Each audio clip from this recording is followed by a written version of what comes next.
So now let's talk a little bit about cancer. What's that all about? All of you have heard of cancer. All of you, unfortunately, probably even dealt with cancer, either yourself or some family member or friend. At least this is a good point to start talking a little about cancer because it is about mitosis. So we have genes. They're called suppressor genes. It's a group of genes in the DNA in each cell that inhibit mitosis. They suppress, inhibit, same thing. So certain genes that are going to do that, and they keep each cell from dividing excessively, right? You just want it to divide when it's supposed to be programmed to divide. That's it. You don't need to divide it, 100 billion times. You just want to do it when you need to do it. So we call them suppressor genes. Well, we can have genetic mutations due to damage of the DNA, which we'll talk about many different things causing that. Sunlight is one of them, okay? And they may insert or delete a base. And I kind of showed you what was happening. You have something that says CAT, like cat, but then we put an H in there, and now it just changes everything. Now it's chat, or maybe we change the C and turn it into an H, and now it's hat. It changes the whole picture of what it's supposed to be. So that's what happens with mutations. Now, granted, we do have proofreading going on. We have checks and balances where if there's an error, it's going to fix itself. But the problem lies is that if we have too many errors before we can actually fix it, we don't have enough manpower to do it. So that's where cancer starts coming in. A mutagen is anything that can cause a mutation. We're going to use that word quite often for the rest of the course. So cancer, we also refer to it as CA. In the hospital, someone says a person's got CA, that's what they're talking about. Occurs when there's prolonged exposure to a certain source causing these mutations. Maybe there's something that's actually stopping the suppressor gene. And it's going to allow the gene to not do its thing and make the mitosis be excessive. Okay? So we have three different groups of these sources that we've been talking about. We have things called carcinogens, which is really the environment coming in, doing this stuff. We got pathogens, which are basically viruses. Yeah, viruses can actually cause cancer. And we just have the old heredity thing, where you have to thank your parents because they gave you the genes. So carcinogens are environmental substances. They could be radiation, including sunlight, including too much X-rays to become a radiologist.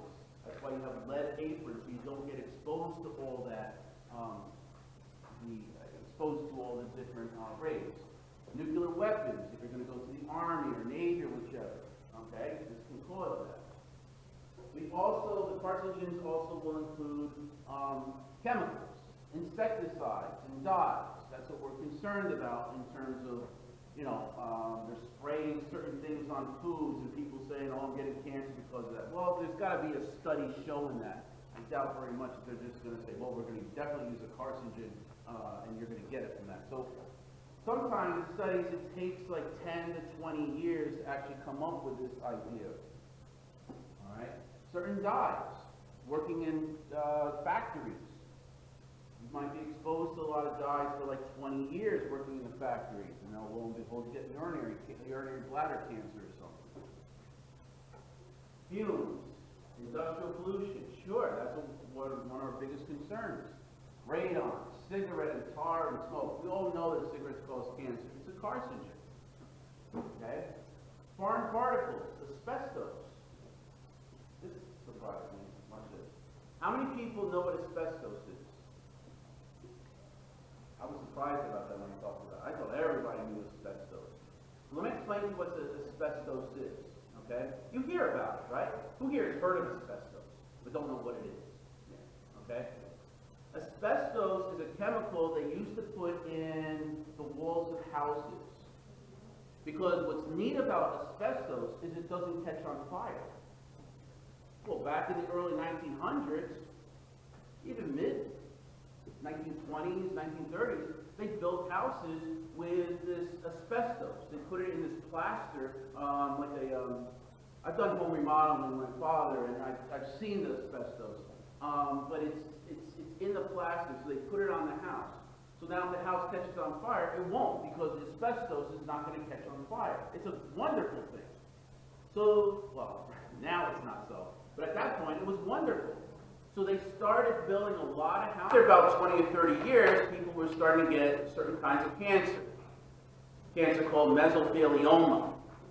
And it's because that they make a long story short, they've been breathing in this asbestos, because in the plaster, little pieces will break up and go into the air. I mean, you can't see the little pieces, it's microscopic, it's a molecular level, but they go into the air. So over 20, 30 years, if you're in the same house, you're breathing in these little particles, and they go into the lungs. Now, it's not lung cancer, it can lead to lung cancer, but it's mesothelioma is the lining tissue of the lung that becomes cancerous. So because it's right on the lung, it can go right to the lung and cause lung cancer. But it's mesothelioma, and that's what asbestos is. All right? There's a lot of buildings still that are made from asbestos because it's too expensive to knock down the house to rebuild it. So legally, when you buy a house, they have to, by law, they have to tell you that there's asbestos in there. It's up to you if you want to buy it or change it or whatever. All right? But keep in mind, this was the standard of care at that time. There's nothing wrong with that, you know what I'm saying? At that time, that's what they did. I mean, there's going to be things that you're doing right now that, you know,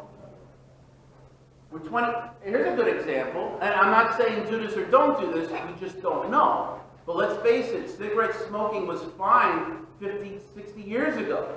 You didn't realize it was causing cancer. In fact, they said, you know, here, smoke Camel cigarettes, this is what your doctor prefers. Right? That's the way it was, you know, you saw magazine ads in the 1950s. That's what it was. But now we've learned. And I'm wondering if, you know, just something to look at, something in your generation, these, what are these, smoke things? Not really smoke things, what are they called? The fake cigarettes? Yeah, the e-cigarettes, right? I mean, they're saying that no, it's not causing cancer or any kind, but they may. You just don't know. You have to wait like 10, 20 years to start building up the, you know, studies to see if this is doing that. We've heard, and this is proven wrong, but we've heard that cell phones emit radiation and causes brain cancer. Right now, they prove that it doesn't do that. Otherwise, it'd be off the market, right? But they might find new studies that they will.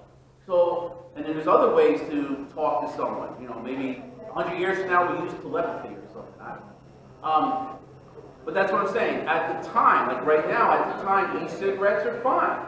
Right now, cell phones are fine. This is the standard of care. You'll talk to your grandkids like, oh yeah, I remember when I was, you know, in high school, we did the e-cigarettes, and we were talking on phones. Grandma, oh my God, what did you know, how could you do that? It's bad, right?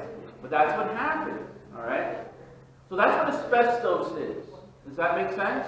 My idea is to make asbestos, make flags out of asbestos. You don't have to worry about burning the flag. All right, so foreign particles can do that, cause cancer. And yes, this is kind of an odd thing, but certain medicines can cause cancer too.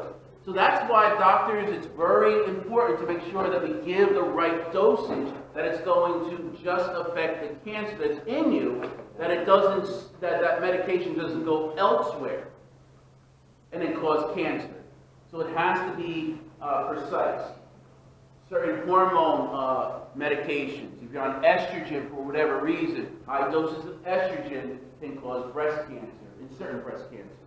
All right, so we have to figure out all that. All right, so some cancer is caused by radiation, right? I explained to you, X-rays cause cancer, but X-rays will also destroy stuff. So it's a good radiotherapy. If you could, if you know someone who gets radiotherapy for cancer, they usually put a little tattoo. Most people don't realize this. They put a little tattoo, a dot.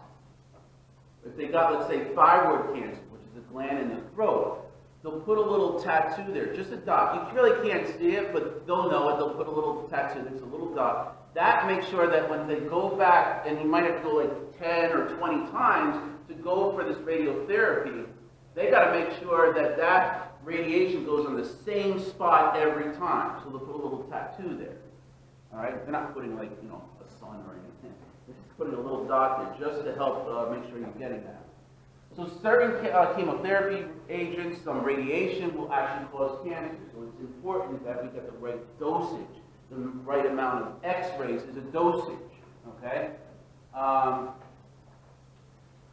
So radiotherapy and chemotherapy may interfere in or stop mitosis. And that's the theory of why we're using these medications to stop that. Does that make sense?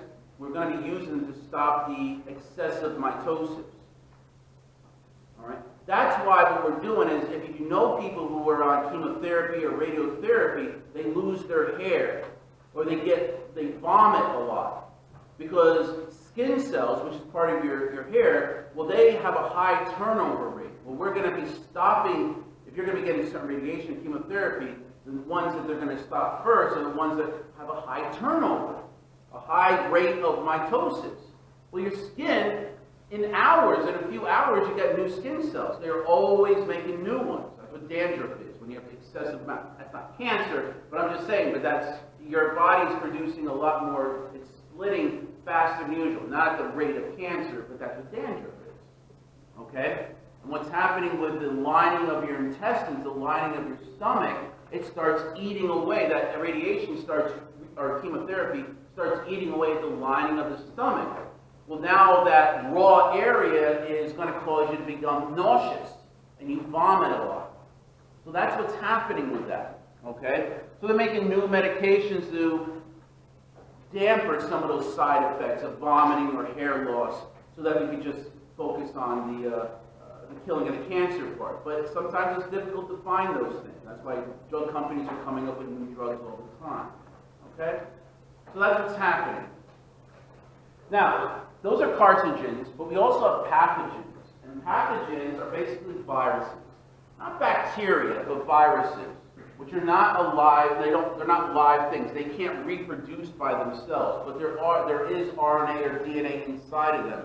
But they use our bodies to multiply. They use us as a host. They're a parasite, basically. Bacteria can actually split by themselves. So viruses can do this. Well, what they do is that they have what we call an oncogene. An onco, and the word onco, or the prefix onco, means cancer. Okay? Oncogene is RNA in some viruses that get incorporated into the DNA of humans, and they change the daughter cells. So this is what's happening. This, I'm giving you a very quick understanding of how viruses work. Very simplified. This is our cell. Whatever it is. I don't know. And there's a nucleus in it. Okay? And there's chromosomes in there. Or chromatin. We have a virus that could be a lot of different sizes and shapes. But there's a virus. And inside the virus, there's RNA or DNA. And what it does, when the virus goes inside of you, it finds a certain cell that it's attracted to, a certain receptor that it's attracted to. And what it does is, if there is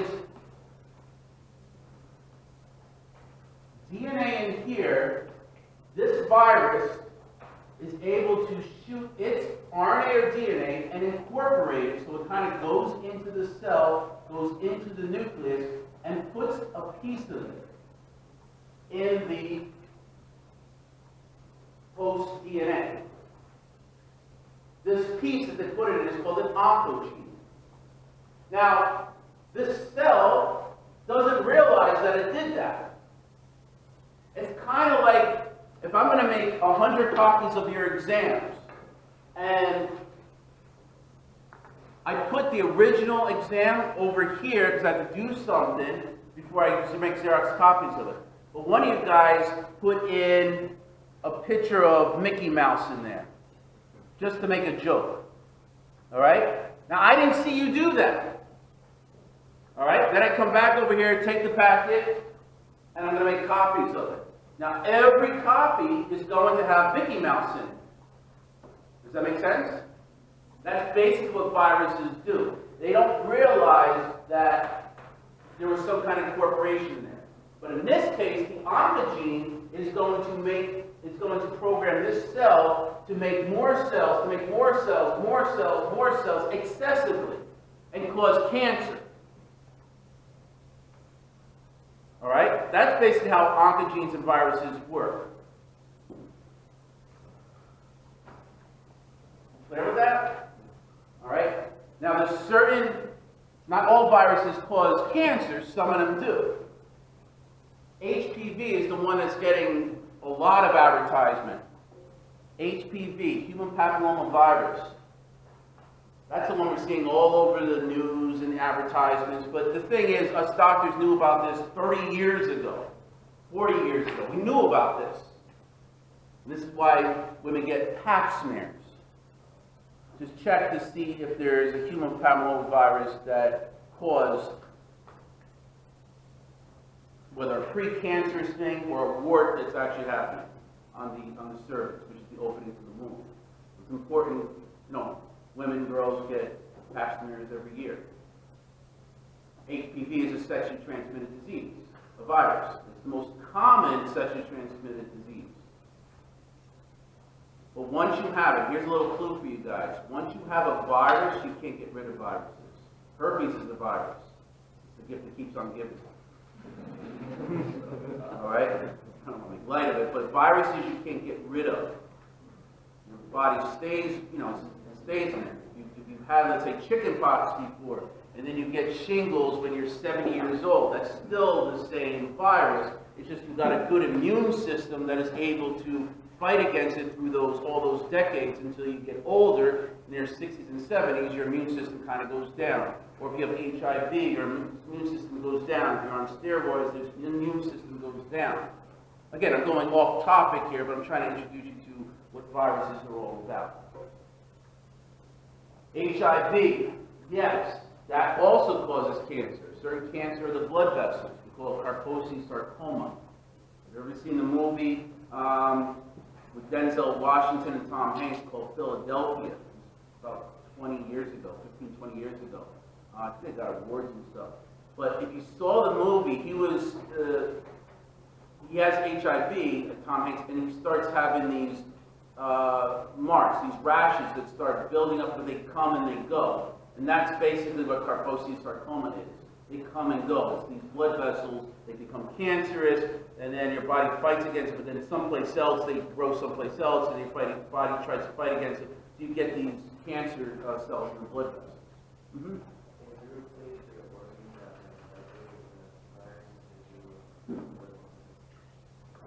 Would say that again? Like, if you replace the organ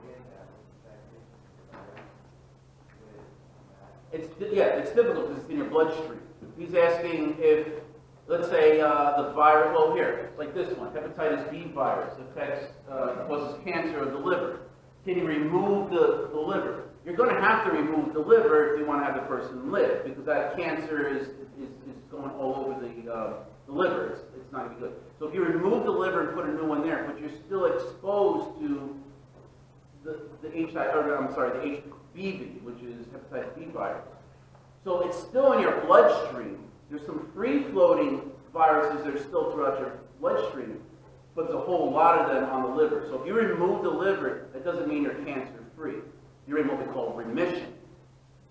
And that's what it is that you always, if you've had cancer or had cancer, God forbid, and now the cancer is away, you will be in remission for the rest of your life until a cancer comes back. It's not that you're cured of it. I don't think you could ever cure cancer, but you're in remission, meaning that you're not going to have another exposure or another sign of cancer until maybe a year later, maybe 50 years later. But you had a 50-year remission is what that is. Okay? Questions about that? These are good questions. That's why I'm trying to get back to the community. I try to talk a little bit about cancers. It's important, right? Yeah.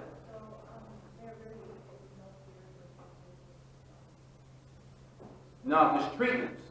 There's no cure. Yeah.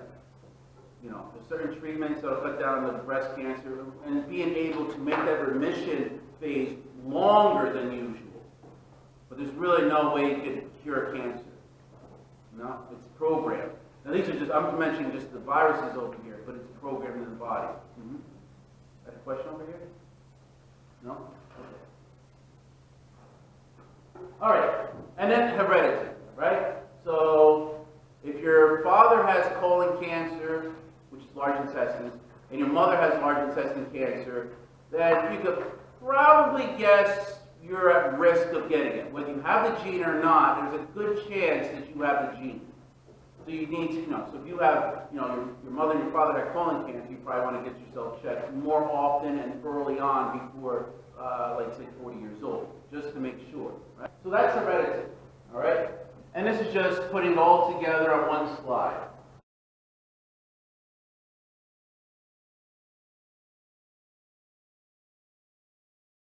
All the different things I just talked about.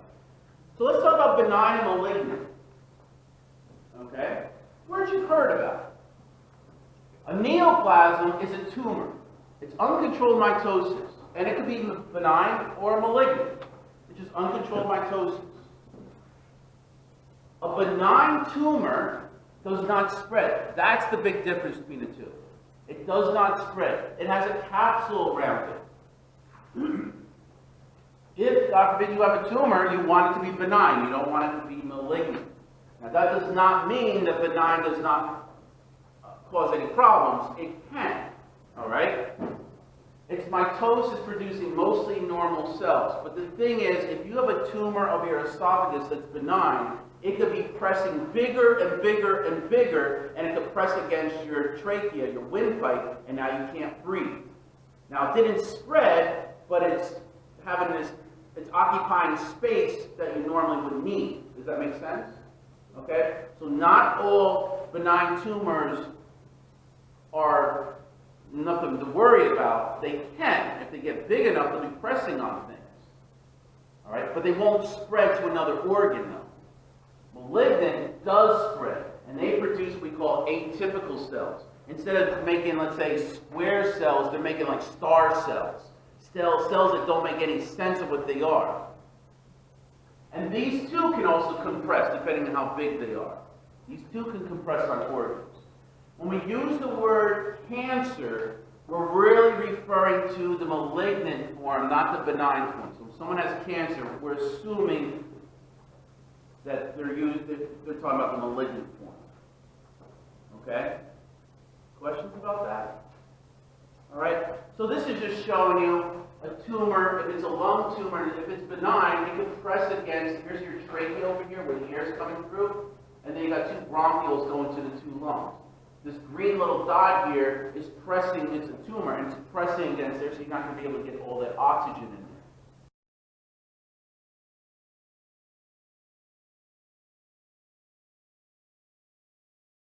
And if you have a lot of tumors in the abdomen, well, they can also press on things and cause constipation and make it so that you can't poop anymore at all. All right, whether it's malignant or benign. So you got to think that, they could occupy space. All right? Again, you don't have to worry about it too much. It's really FYI, but these are different things about benign tumors versus malignant tumors.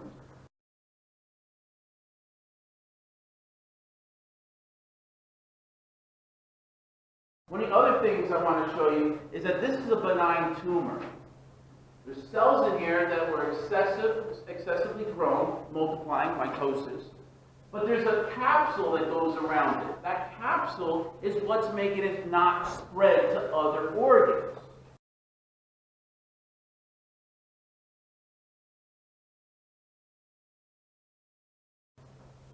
Well, look at this nasty thing. This is a malignant tumor. There's no capsule around it. So it starts growing like roots of a tree. It goes into other organs. Not a good thing.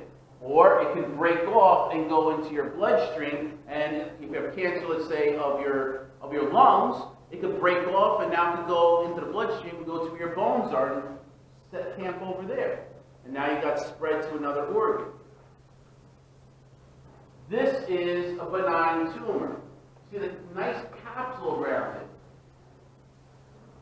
Here, you can't even see where it goes. This is a malignant tumor. You see there's no capsule. It just, this white area starts feeding into other parts of this organ.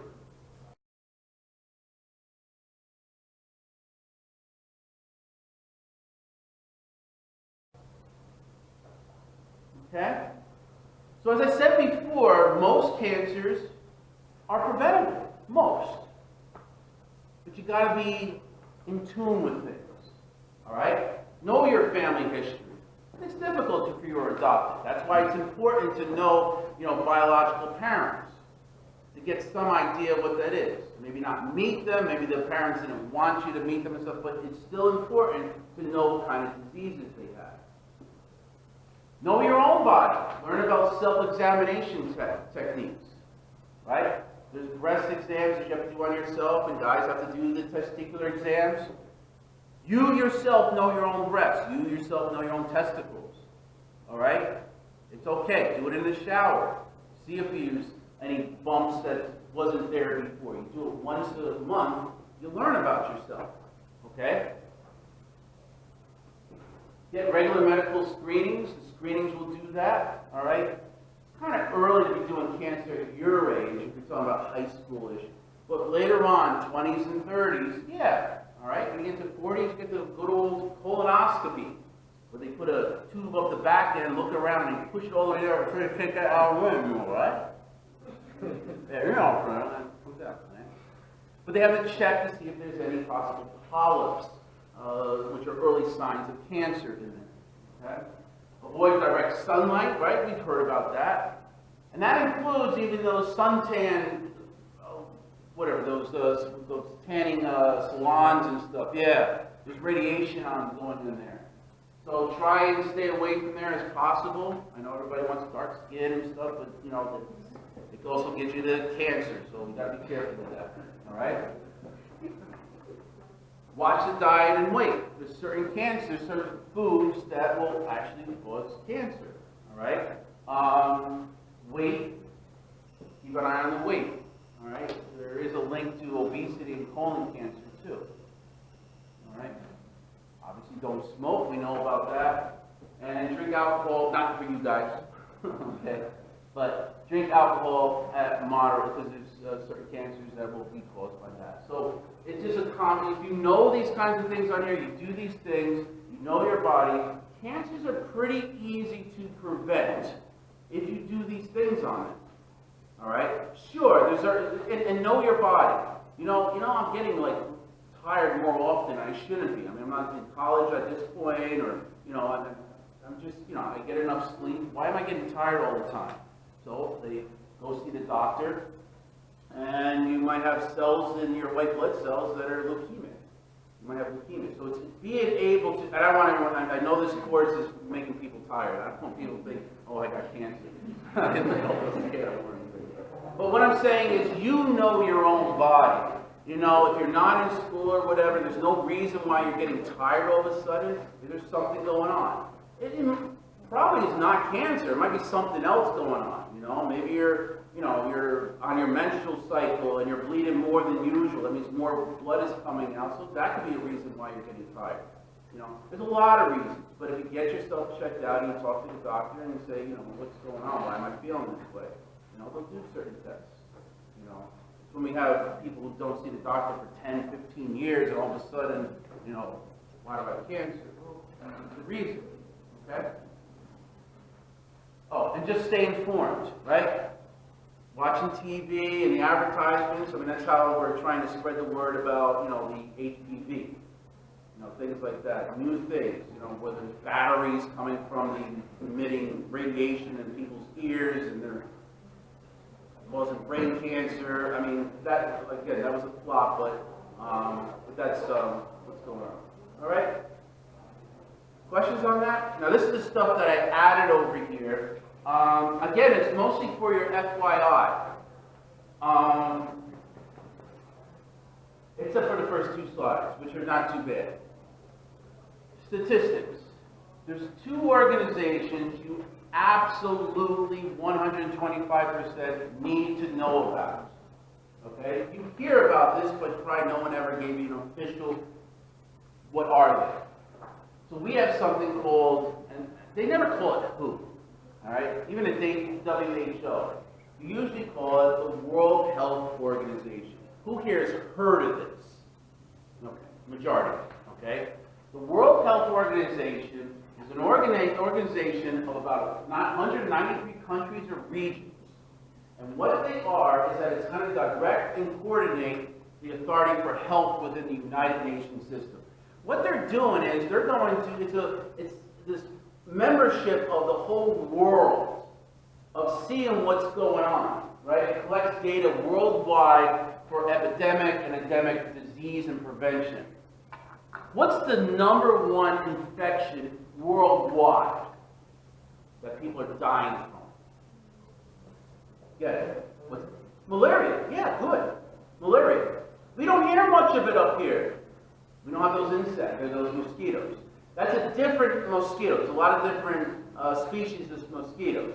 The one that causes the malaria is the Anopheles mosquito. It's different than what's up here. But worldwide, malaria is the #1 killer. You want to be so concerned about that in the United States. Tuberculosis is #2. We've heard of that too. Okay? So that's what they're doing. They're seeing if there's a spread. They're seeing what's going on over there. You've heard of things like the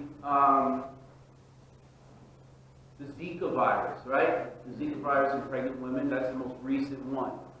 We don't see, well, we really didn't see any of it here in America, only because, well, we did, but they came from the other country.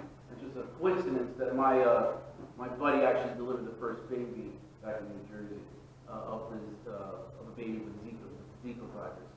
But it was not, that's another story about how that all happened.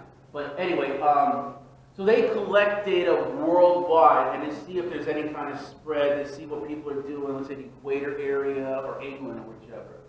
So today, is the greatest success that the World Health Organization did was smallpox.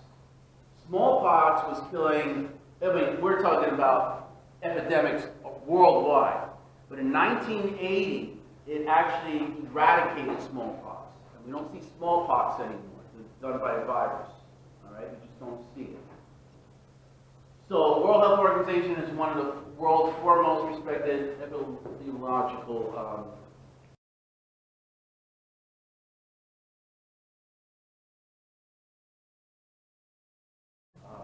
centers. All right? So that's what the World Health Organization is.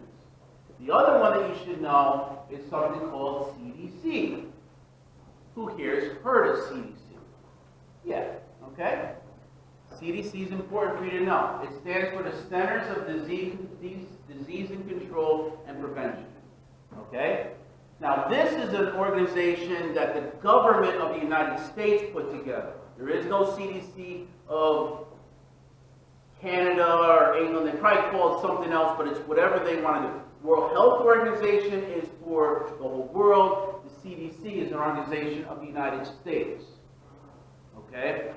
And they're the one that's going to promote health and quality of life by preventing and controlling disease, injury, and disability in the United States. So we look for epidemics that are happening in the United States.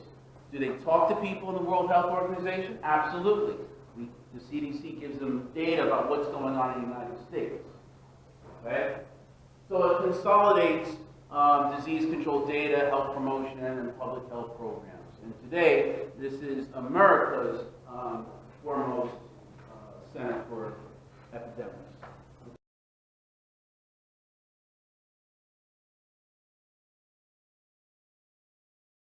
Okay?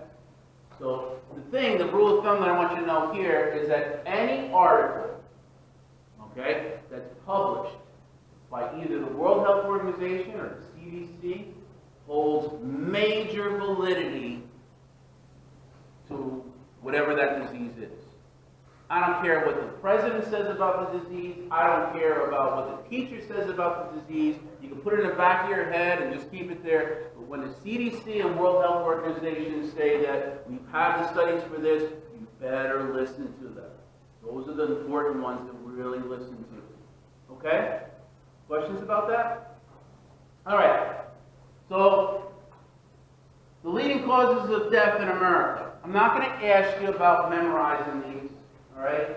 Get into anatomy, physiology, I have my students do that. But, the number one killer in America is heart disease.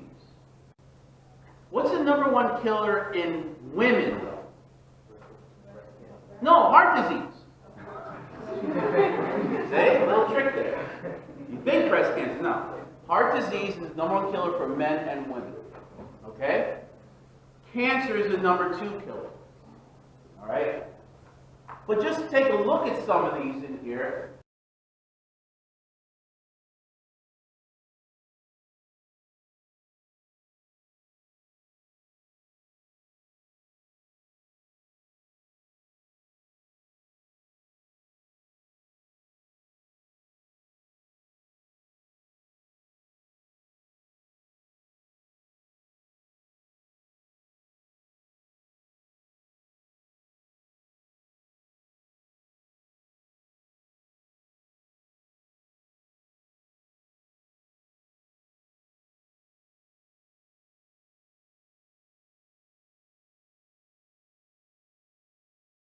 Accidents, right?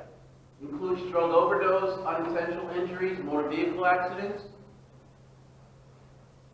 stroke. Most people don't think Alzheimer's disease. That's one of the top 10 killers. It's not because you're just forgetful. What happens with Alzheimer's disease is that the brain itself starts deteriorating for some reason. We don't have a cause for it. But when it starts eating away at the brain stem, which controls breathing and heart rate, you're not going to wake up the next morning. That's creeping up there too. Diabetes is up there, kidney disease. You also see suicide. All right? So that's what's happening over here. Now, some interesting things about this. This is from the CDC back in 2015. They're getting numbers now and they're putting them together. But I'll tell you what, back in 2007, certain things have switched around. In other words, accidents was number 5 and stroke was number 4. These are the things you got to be, why I want my students in anatomy and physiology to understand this, because they usually are going to the health field. You've got to ask yourself, well, why is accidents going up and strokes going down? Think about that. This is college. Think about it. Is it because we're doing better with treating strokes and they're not dying from them? Or is there really more accidents on the roads? Is there more drug abuse happening out there? Maybe it's just the same, we're just doing better with the strokes. These are the kind of, this is rhetorical kind of questions. These are the things you have to ask yourself. Actually, last year, the numbers came in for heart disease and cancers. And it was around, I think, October of last year, they were collecting the numbers, and they were thinking that cancer was going to break 600,000. And then heart disease was coming down. They were thinking that cancer and heart disease were going to flip around. They didn't.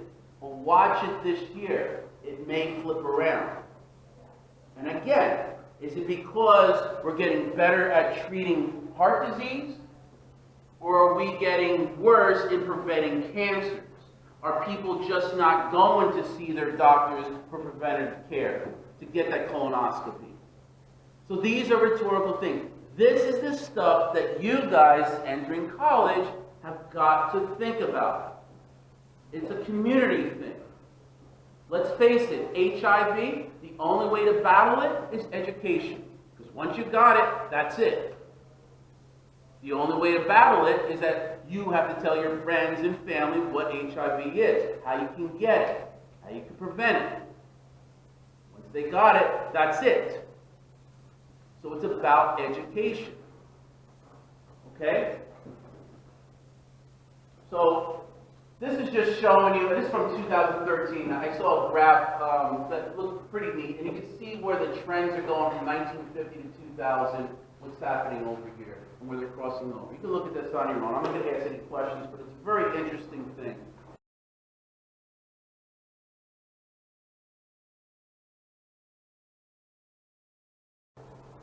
This here is also trying to show you in 2015 the most common cancers. Now this is different. This is estimated new cancer. So this is people being diagnosed with certain cancers, not dying from it. And look at the three biggies. For men, prostate cancer, lung cancer, colon cancer. For women, breast cancer, lung cancer, colon cancer.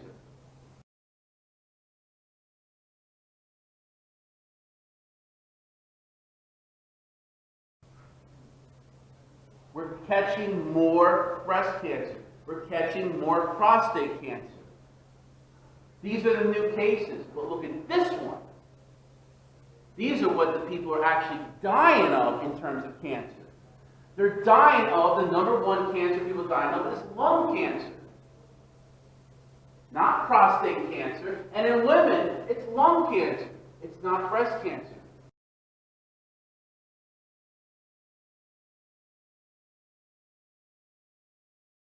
So I ask you, if we're finding more cases of breast cancer, why are they not dying from breast cancer as much as lung cancer?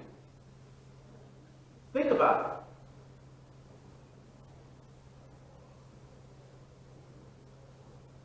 What do you hear mom and grandma have to go do, a yearly thing that they have to get done in terms of health? They get the mammograms, right? See, mammograms are a preventive thing. They're going to pick up more cancers with a mammogram, but at earlier stages. So they'll get it at, there's 4 stages of cancer. So they'll get it at stage 1, but they won't die from it because we got it early. That's why it's important to go to the mammograms and colonoscopies, because you want to find the cancer, if you God forbid have it, but you want to catch it early, because those are the ones that you can get rid of. Does that make sense? You don't want to get it at stage 4. You're going to die from that. There's like a 5% chance of survival after 5 years. Not good. So that's why it's important to go and get yourself checked. Okay?